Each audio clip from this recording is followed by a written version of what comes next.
On compte les heures avant la réouverture des salles de spectacle et en coulisses, ça s'active. Ce ne sont plus des répétitions, mais des générales qui sont orchestrées avant la grande première. Angèle Châtelier a pu assister à celle du spectacle La Nuit des Rois de Laurence Equilbé et Antonin Baudry, spectacle qui se jouera à la Scène Musicale à Paris. Dans les couloirs de la scène musicale, les chanteurs se chauffent la voix. Les musiciens accordent leurs instruments. Cette répétition du spectacle La Nuit des Rois, sorte de thriller politique autour de ballades de Schumann, est la dernière avant de retrouver le public pour 2 représentations.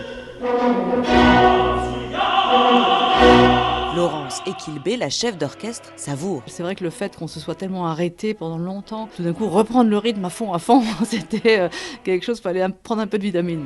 C'est vraiment une joie intense. Même s'il y aura à peine 3 fois plus de spectateurs que de musiciens. Sur scène, ils sont environ 75 et joueront devant seulement 250 personnes. Mais ces 2 dates, c'est surtout pour marquer le coup de la réouverture. Peu importe les contraintes, nous dit le metteur en scène, Antonin Baudry. Certains choristes ont un masque un peu distrait sur scène, mais voilà, je crois que l'envie n'est pas de convie et que ça fait partie des choses. J'avais la conviction qu'on allait jouer et que c'était vivant. Et je suis très content parce qu'on a eu raison et on va jouer.